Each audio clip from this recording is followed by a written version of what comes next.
just a moment, X minus one. But first, one man whose personality belies his name is Quizmaster Groucho Marx. Because Mr. Marx is hardly one of the grouchy kind when it comes to welcoming guests and dispensing good humor on his Wednesday night quiz show, You Bet Your Life. Why don't you tune in and hear for yourself tomorrow? And while you're listening, don't forget that each Wednesday night there's more great entertainment when Jack Bailey and contestants play Truth or Consequences. And all of the staff on Airtime join stars Giselle McKenzie in bringing you top musical listening. Enjoy music and fun tomorrow night on this station. And now stay tuned for X minus one on NBC. Countdown for blast off. X minus 5, 4, 3, 2, X minus 1, fire.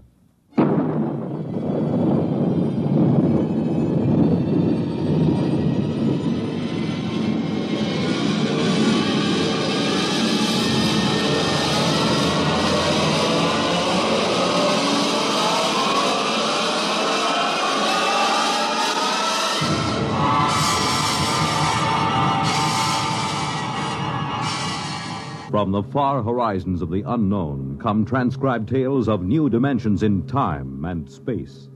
These are stories of the future, adventures in which you'll live in a million, could be years, on 1,000 maybe worlds.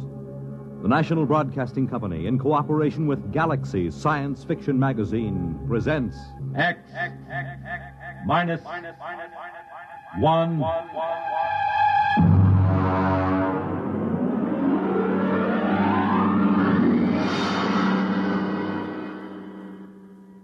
Tonight, the dramatization of a story by Jerry Soule, The Seventh Order.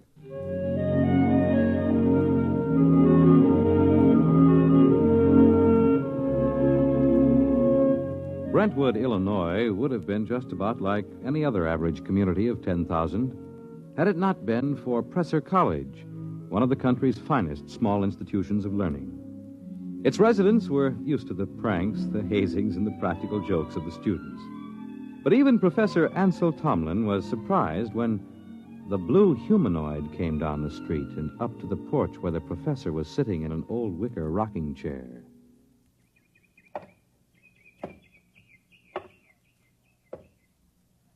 Pardon me. Of course. You are Professor Ansel Tomlin. Yes, and you, I take it, are somebody from one of my psychology classes dressed up as a sort of a robot. No. I am George of Xanthar. Who? I am here to learn all I possibly can learn of the planet Earth and its inhabitants. Less than 10 minutes ago, I landed not far from here in a spaceship, which I subsequently blew up and destroyed. Now, let me explain. I am Tomlin of Brentwood. Less than 10 minutes ago, I was sitting on my porch peacefully marking exam papers. I intend to resume right now. Helen, would you get the phone? It is your wife's sister calling with reference to the explosion of my spaceship. Sure it is. She merely wants to ascertain that your family was not affected. Listen, George, be a good fellow and... Oh, Mike. Well, don't be alarmed, dear. It's a fraternity initiation or something. Oh, well, it does look like the real thing. Oh, did you know there was an explosion outside of town? An explosion? Yes, blast of undetermined origin is what they said on the radio. Oh? My sister just called. She heard about it in the local station and wanted to make sure we were all right. I see. Well, I have something in the oven. My goodness, that's a wonderful costume. Her sister lives 20 miles away. How did you know she'd call? My mind circuits are telepathic. They pick up all conscious thought to a distance of some 200 miles. It couldn't be you arranged the whole thing, that it wasn't really her sister. How did you get here? Who or what are you? I am a machine, the finest, most complicated machine ever made. I have a rather unique history, too. Who made you? Ages ago, on Xanthar, there was a race of humans. They made the first robots. Rather crude affairs. We class them as first-order robots. They are still used for menial tasks to some extent. And what order are you? The highest, naturally. A seventh-order robot. Or rather, a humanoid. We are the first in which there is not an automatic, no harm to humans cutoff. I begin to see. You will become aware of the fact that I am superior to you and to the rest of your race. I need no oxygen. I am never ill. I need no sleep. Every experience is indelibly recorded on circuits and is instantly available. Tell me, George, do you have feelings? I have an electronically controlled endocrine balance. That's very interesting. And what is your mission here on Earth? For the moment, I am here to study. I will live with you until it is complete. You will what? I will live with you. I will be with you all of your waking hours. While you sleep, I will go through your library. I need nothing. I want nothing. Just a moment. What about my privacy? When you desire privacy, I will study someone else. Your wife, perhaps. The female should be interesting. George, old man, I'm terribly sorry, but you'll have to wire back to your masters to make other arrangements. That will be quite impossible. Really? You see, I have no master. Well, what about those humans back in Xanthar, the ones who invented you seventh-order humanoid? Oh, they are all quite dead. We destroyed them. Destroyed? You look alarmed. It was, after all, they or us. You see, our endocrine system permits us pride in ourselves. Naturally, being proud of ourselves, we objected to being ordered about in an incompetent way. So, you killed them? Exactly. Now, shall we go inside and inform your wife of my visit? Suppose I refuse. Professor, do you see that small dog playing on the lawn across the street? Yes. I will lift my arm and point at it. Observe. It vaporized. Exactly. Now then, shall we go in? Yes. We'll go in.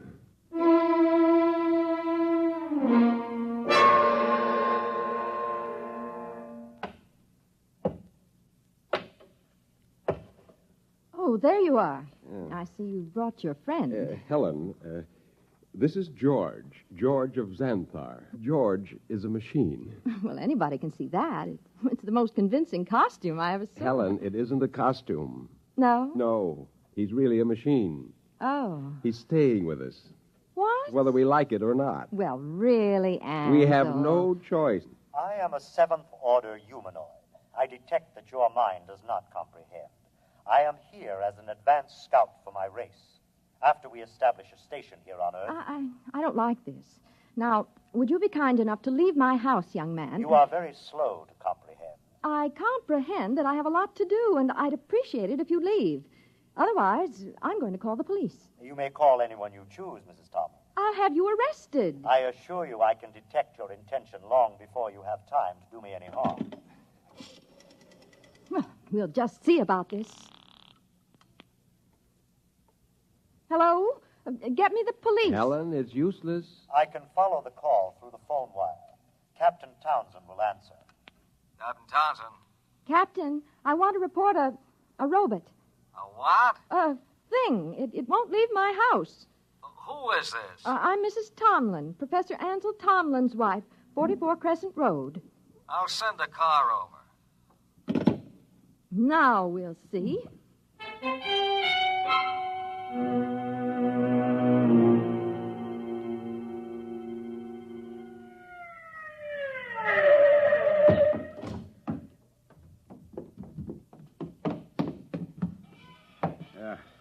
Is this the character that's been giving you trouble? Yes, this is the one, officer. Talked to you before about ruining the flower bed, Sonny. This time I'm taking you in. I would advise you not to touch me. I cannot risk any damage.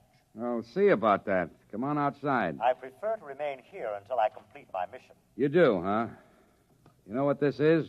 It is a weapon you call a service revolver. That's right. And you'll either march out of here or I'll use it on you. That would be most unfortunate. All right, come on. Officer, let me warn you, he's March. dangerous. March now. I'll count to 3. Officer, please. 1, 2. Oh,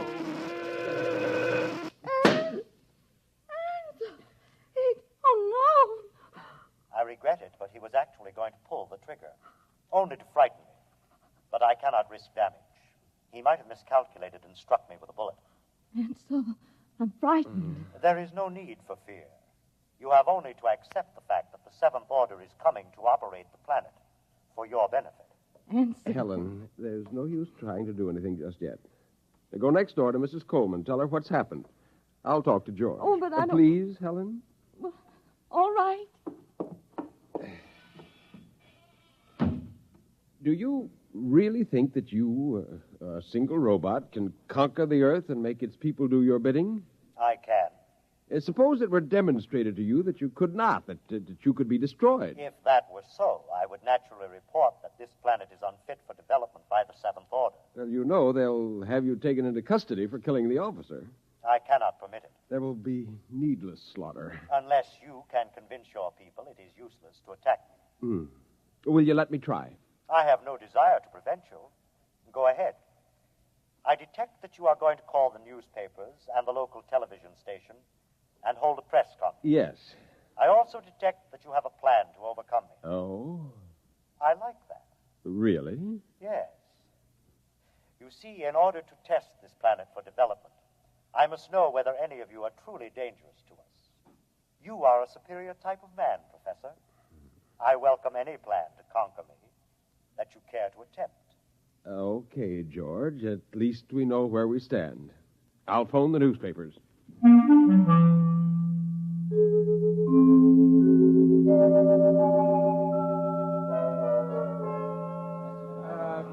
Quiet!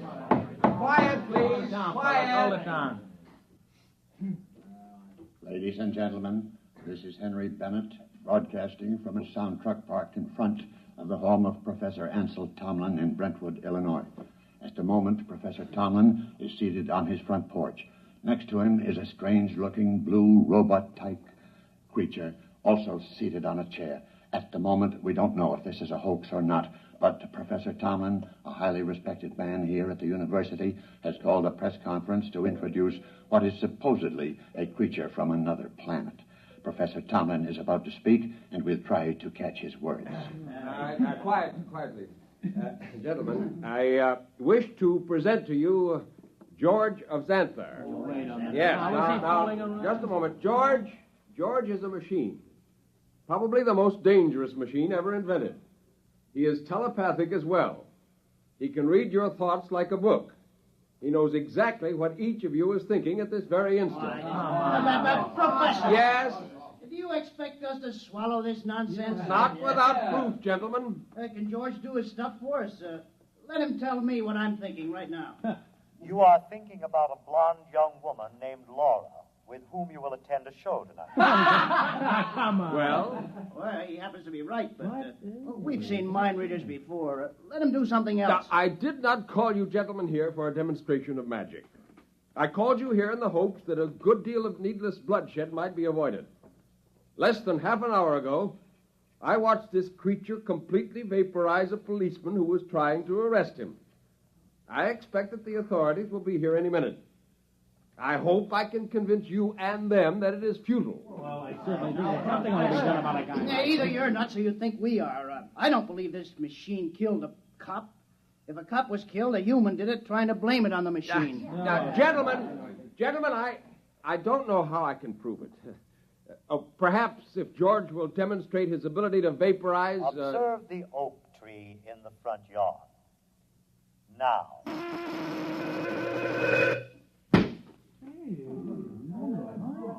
Now, do you see? I see, but I don't believe it. Boys, this is some kind of mass hypnotism.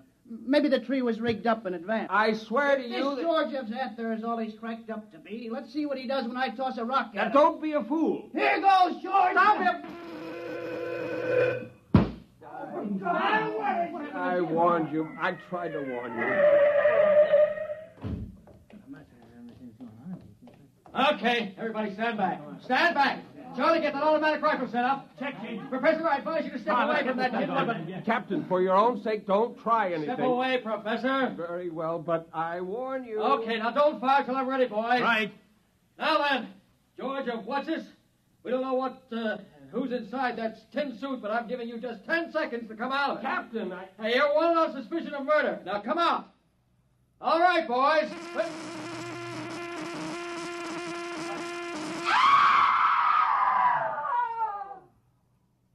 Ladies and gentlemen, I'm afraid we'll have to terminate our broadcast.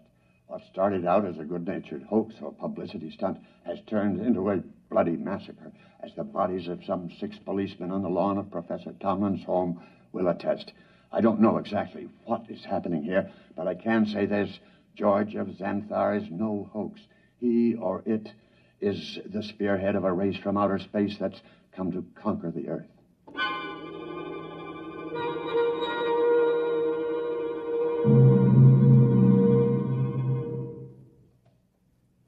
Have they all gone, Helen? Yes, Where is he? in your library, reading. Are the policemen still outside the house? They're walking up and down. Oh, I hope they don't. Yeah, they have orders not to try to harm him. Ansel, Yes? what are we going to do? I don't know. Oh, listen. He's coming. Professor, Mrs. Tomlin, I have decided to walk through your town to learn more about its buildings and people. And kill a few more humans? Killing humans affords me no pleasure whatsoever. I kill only when damage to myself is possible. I hope that no one will attempt to harm me. George, let me warn you now that this affair has gone beyond the confines of this town. I am well aware of that, Professor. I am aware of a phone call being made this instant by your mayor to the commander of the Illinois State Guard. If you're smart, you'll return to your ship and your planet. My ship is destroyed. I could instruct you to build a new one, of course. But as I have no intention of leaving... Then you will be destroyed. No. I will destroy first. Have you no conscience? A conscience is a fifth-order failing. Needless baggage. Good evening.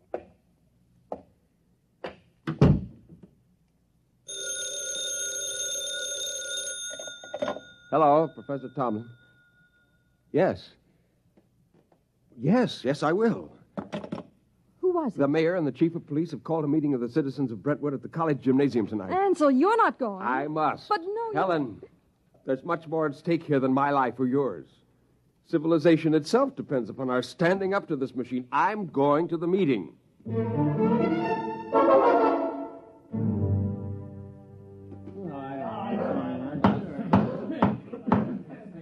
Gentlemen, as mayor of Brentwood, I call this meeting to order. As you know, there is loose in our city a being with one purpose, to prepare Earth for conquest by similar beings. I think Professor Tomlin can tell us most about this being. If we could determine the source of George's power, he might be overcome. He is obviously vulnerable to force, such as a speeding bullet if it hit the right spot. However, he has the ability to read intent long before the commission of an act. He is probably listening to me now, even though he may be far away. Mr. Mayor, why not track him down and all attack at once? Some of us would probably die, but he couldn't strike us all dead at once.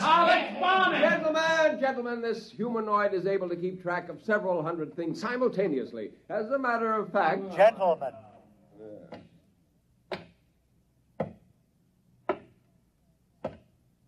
You are working yourselves up needlessly. You simply do not appreciate what it would mean to dedicate yourselves to the fulfillment of the seventh-order destiny. Your lives will be made most pleasant and happy by us. Yeah, why did you kill 6 cops? If you're so powerful, bring them back to life. How do you want to be buried, Robot? Yeah, let's get them, man.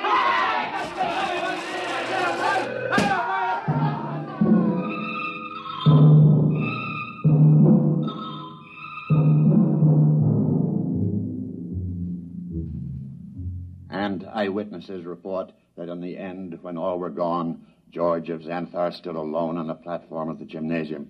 There was no movement except the twitching of the dead and those trampled by the crowd. Among the survivors was Professor Ansel Tomlin, who originally... Well, that's that. What next? I don't know, Helen. I don't know. Oh, what's that? It sounds like an air raid alert. That's peculiar. They didn't announce it. Turn on the radio. Hurry. We interrupt to bring you a special message. All residents of Brentwood are advised to go to their basements or convenient bomb shelters. The governor has announced that units of the National Guard have managed to corner the robot, George of Xanthar, in the town square. Tanks and mortars will be used in an attempt to destroy the creature. Again, go to your nearest bomb shelter. Oh, did you hear They'll never be able to destroy him. Well, where are you going? Up to the roof. The roof? I can see the square from there. Well, I'm coming with you. Just as you like.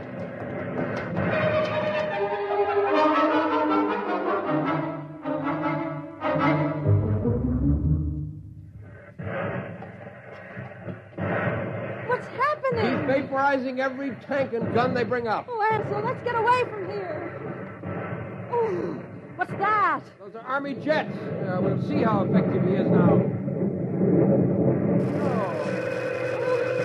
Oh, good Lord, a whole squadron up in smoke. It's no use. Can't you see? It's no use. Ansel, come inside, please. Oh, very well. Oh, if only there was something we could do to tell him. Not as long as he can read our every conscious thought before we can act. What is it? Our every conscious thought. Our thought. I wonder if... What is it, Nothing. Ansel? Nothing, Helen.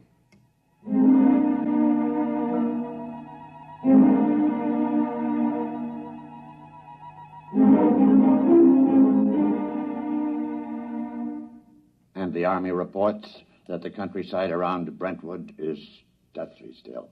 The blue humanoid, George of Xanthar, is still standing in the middle of the town square, where he's been standing for 3 days now.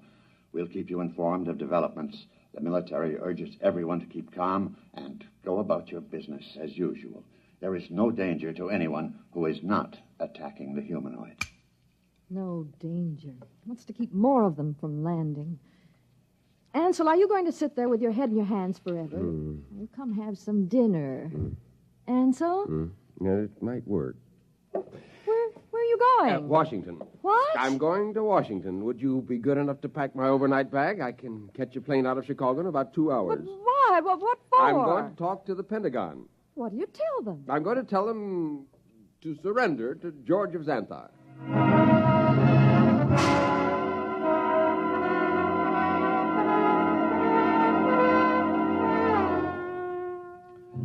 Our microphones are here at the edge of the town square in Brentwood, Illinois today, ladies and gentlemen, to witness the most unusual spectacle of modern history. A discussion of terms whereby the United States of America may surrender to the humanoid George of Xanthar. For the occasion, an honor guard of 22 servicemen from all branches and all parts of the country has been chosen. In just a moment, the honor guard will accompany General of the Army's Walter Pitt, who will discuss the surrender.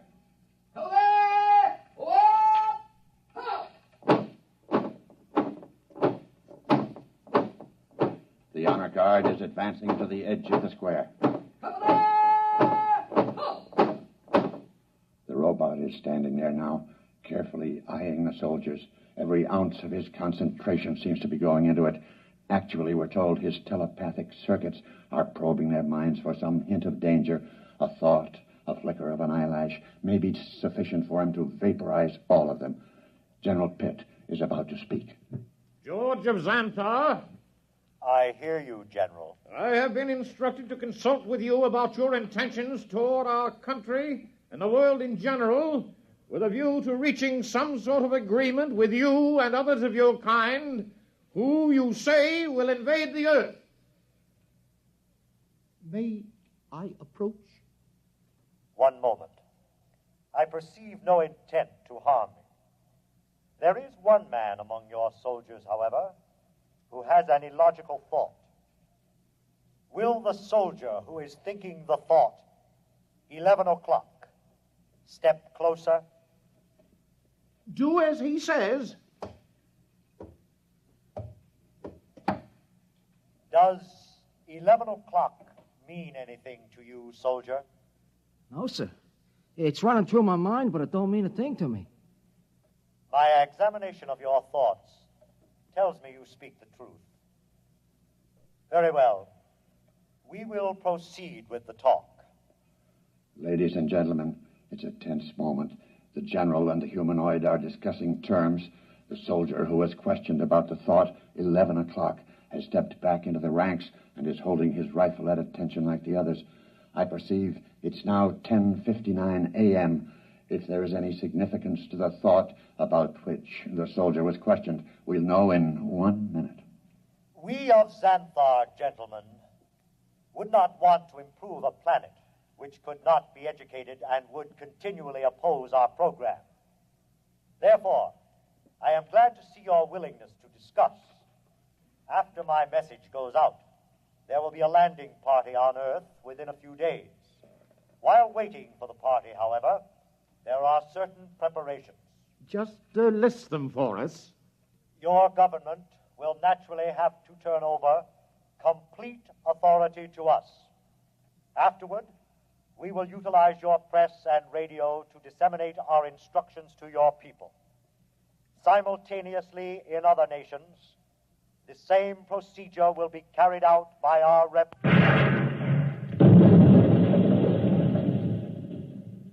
Ladies and gentlemen, it's happened at exactly 11 a.m.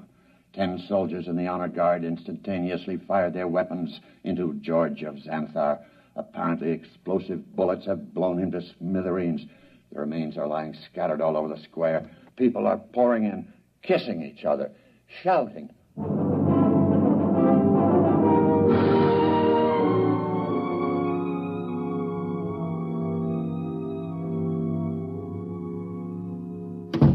Helen! Ansel, you're home. Yeah. Oh, you've heard the news. Isn't it wonderful? Wonderful, really wonderful. I'm sorry I couldn't come home sooner. It would have spoiled my whole plan if I'd gotten within telepathic range. Your plan? Yes. But what? How? What? Just a matter of simple psychology. Those men in the honor guard. What about them? Did you know any of them? Not exactly, but I did have the job of hypnotizing 10 of them. Hypnotized? That's right. You see, each of those men was hypnotized. And while he was under, we planted a post-hypnotic suggestion, namely, to fire at George of Xanthar when a soldier named Charlie started to cough. Charlie was told to cough at 11 o'clock. Before we released them from hypnosis, we told them to erase everything from their conscious memories. I was staking everything in the hope that George could only tune in on the conscious mind, not the subconscious, and it worked. Yeah, there was nothing to be reached by George's prying mind, so we never knew what was going to happen. At 11 o'clock, the soldier named Charlie coughed. The men raised their guns and fired.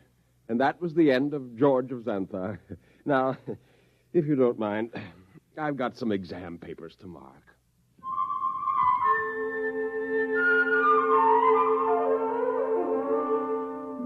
On a planet many millions of miles away, a red light, one of many on a giant control board, suddenly winked out. A blue humanoid made an entry in a large book, System 29578.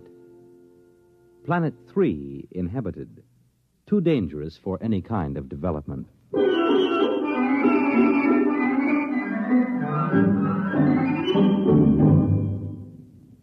You have just heard X-1, presented by the National Broadcasting Company in cooperation with Galaxy Science Fiction Magazine, which this month features the Alan Cogan story titled In the Cards. It was one thing to safeguard the future, but something else to see someone you love cry in terror 2 years from now. Galaxy Magazine on your newsstand today. Tonight, by transcription, X-1 has brought you The Seventh Order, a story from the pages of Galaxy written by Jerry Soule and adapted for radio by George Lefferts. Featured in the cast were James Monks, Nelson Olmsted, Kate Wilkinson, James Rafferty, Dick Hamilton, Reese Taylor, Jim Stevens, Robert Hastings, Wayne Chappelle. The commentator was W. Chaplin. Your announcer, Fred Collins. X-1 was directed by Daniel Sutter and is an NBC Radio Network production.